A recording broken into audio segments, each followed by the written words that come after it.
Assalamualaikum warahmatullahi wabarakatuh. Halo semuanya, perkenalkan nama saya Alpiansa. Saya berasal dari kelas 1B dan dosen pengempuku adalah Bapak. Pada video kali ini saya akan membahas mengenai filsafat pendidikan dan teori manajemen pendidikan. Mari kita lihat video ini. Baiklah, teman-teman sudah tahu belum apa sih filsafat pendidikan itu dan apa itu teori manajemen pendidikan? Mari kita bahas satu persatu. Istilah filsafat dapat dibagi menjadi dua segi. Yang pertama dari segi semantik. Perkataan filsafat berasal dari bahasa Arab falsafah yang berasal dari bahasa Yunani, yaitu philosophia, yang berarti philos itu cinta, suka loving, dan sophia itu pengetahuan. Jadi, philosophia berarti cinta kepada kebijaksanaan atau cinta kepada kebenaran. Yang kedua, dari segi praktis. Dilihat dari pengertian praktisnya, filsafat berarti alam pikiran atau alam berpikir. Berfilsafat artinya berpikir atau olah pikir. Namun, tidak semua berpikir berarti berfilsafat. Berfilsafat adalah berpikir secara mendalam dan sungguh-sungguh. Sudah tahu belum apa sih filsafat pendidikan itu? Filsafat pendidikan adalah filsafat yang digunakan dalam studi mengenai masalah-masalah pendidikan. Filsafat akan menentukan mau dibawa kemana siswa kita. Filsafat merupakan perangkat nilai-nilai yang melandasi dan membimbing ke arah pencapaian tujuan pendidikan. Oleh sebab itu, filsafat yang dianut oleh suatu bangsa atau kelompok masyarakat tertentu atau yang dianut oleh perorangan, dalam hal ini dosen atau guru, akan sangat mempengaruhi tujuan pendidikan yang ingin dicapai. Menurut Brubaker 1950, filsafat dikelompokkan menjadi dua bagian. Yang pertama, filsafat pendidikan konservatif yang didasari oleh idealisme, realisme, humanisme, supernaturalisme, dan realisme religius. Yang kedua, filsafat pendidikan progresif. Filsafat progresif didukung oleh filsafat pragmatisme dari John Dewey dan romantik naturalisme dari Rousseau. Filsafat-filsafat tersebut melahirkan filsafat pendidikan, esensialisme, Pereanisme, dan sebagainya. Selanjutnya, peranan filsafat pendidikan dalam pengembangan ilmu pendidikan. Tujuan filsafat pendidikan adalah memberikan inspirasi bagaimana mengorganisasikan proses pembelajaran yang ideal. Teori pendidikan bertujuan menghasilkan pemikiran tentang kebijakan dan prinsip-prinsip pendidikan yang didasari oleh filsafat pendidikan. Berapa aliran filsafat yang berpengaruh dalam dunia pendidikan? Yang pertama, itu ada idealisme, yang berpandangan bahwa pengetahuan itu sudah ada dalam jiwa kita. Untuk membawanya pada tingkat kesadaran perlu adanya proses introspeksi. Tujuan pendidikan aliran ini membentuk karakter manusia. Yang kedua, aliran realisme, yang berpandangan bahwa hakikat realitas adalah fisik dan roh, bersifat dualistis. Tujuan pendidikannya membentuk individu yang mampu menyesuaikan diri dalam masyarakat dan memiliki rasa tanggung jawab kepada masyarakat. Yang ketiga, pragmatisme, merupakan kreasi filsafat dari Amerika, dipengaruhi oleh empirisme, utilitarianisme, dan positivisme. Esensi ajarannya hidup bukan untuk mencari kebenaran, melainkan untuk menemukan arti atau kegunaan. Yang keempat, humanisme, yaitu berpandangan bahwa pendidikan harus ditekankan pada kebutuhan anak. Tujuannya untuk aktualisasi diri, perkembangan efektif, dan pembentukan moral.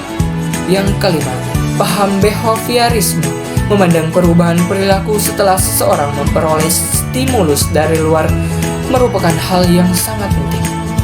Yang keenam, paham konstruktivisme, pengetahuan diperoleh melalui proses aktif individu mengkonstruksi arti dari suatu teks, pengalaman fisik, dialog, dan lain-lain melalui asimilasi pengalaman baru dengan pengertian yang telah dimiliki seseorang.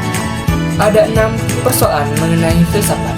Yang pertama, bersifat sangat umum. Yang kedua, tidak menyangkut fakta. Teman-teman bisa stop ya untuk membacanya. Yang ketiga, bersangkutan dengan nilai-nilai atau values. Dan yang keempat, berpikir kritis. Yang kelima, bersifat sinoptik. Dan yang keenam, bersifat implikatif. Selanjutnya, kita akan membahas mengenai teori manajemen pendidikan. Manajemen berasal dari bahasa Latin dari kata manus, yang artinya tangan, dan egor yang berarti melakukan. Kata-kata ini digabung menjadi manajer, yang bermakna menangani sesuatu, mengatur, membuat sesuatu menjadi seperti yang diinginkan, dengan mendayagunakan seluruh sumber daya yang ada. Ada beberapa tokoh yang berpendapat mengenai manajemen, salah satunya menurut Terry pada 1986. Manajemen merupakan kemampuan mengarahkan dan mencapai hasil yang diinginkan dengan tujuan dari usaha-usaha manusia dan sumber lainnya. Pendidikan atau education secara semantik berasal dari bahasa Yunani pedagogia yang berarti pergaulan dengan anak-anak. Pedagogos adalah seorang nelayan atau bujang dalam zaman Yunani kuno yang pekerjaannya menjemput dan mengantar anak-anak ke dan dari sekolah. Selain itu, di rumahnya anak tersebut selalu dalam pengawasan dan penjagaan para pedagogos. Istilah ini berasal dari kata pedos yang berarti anak dan agogos yang berarti saya membimbing atau memimpin. Ada beberapa tokoh yang berpendapat mengenai manajemen pendidikan. Salah satunya menurut Purwanto pada tahun 1970 yang berpendapat bahwa manajemen pendidikan adalah semua kegiatan sekolah dari yang meliputi usaha-usaha besar seperti mengenai perumusan polisi, pengarahan usaha-usaha besar, koordinasi, konsultasi, korespondensi, kontrol pelengkapan, dan seterusnya, sampai kepada usaha-usaha kecil dan sederhana seperti menjaga sekolah dan sebagainya.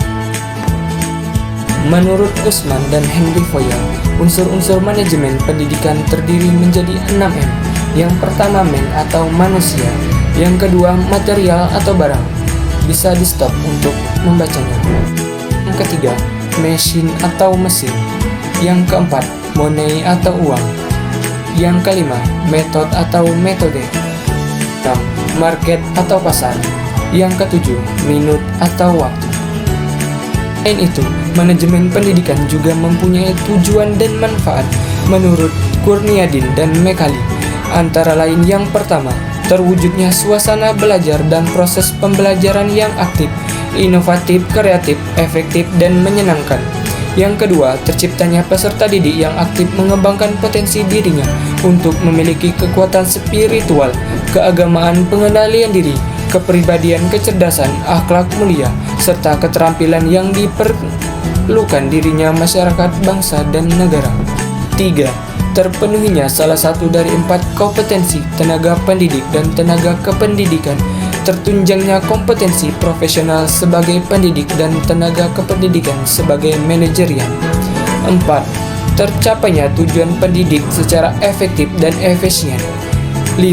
Terbekalinya tenaga kependidikan dengan teori tentang proses dan tugas administrasi pendidikan. 6. Teratasinya masalah mutu pendidikan. 7. Terciptanya perencanaan pendidikan yang merata, bermutu, relevan, dan akuntabel, serta meningkatnya citra pendidikan yang positif. Ketiga pembagian dalam manajemen. Yang pertama, manajemen puncak. Yang kedua, manajemen menengah. Dan yang ketiga adalah manajemen pelaksana. Ada 3 komposisi keterampilan dalam manajemen. Yang pertama, keterampilan teknik atau technical skill. Yang kedua, keterampilan manusiawi atau human skill. Dan yang ketiga, keterampilan konseptual atau conceptual skill. Ada 8 ruang lingkup manajemen pendidikan menurut Baharudin. Yang pertama, manajemen kurikulum. Bisa di stop untuk membacanya. Yang kedua, manajemen personalia. Yang ketiga, manajemen peserta didik. Keempat, manajemen sarana dan prasarana. Yang kelima, manajemen keuangan atau pembiayaan. Keenam, manajemen administrasi. Yang ketujuh, manajemen humas. Dan yang terakhir adalah manajemen layanan khusus.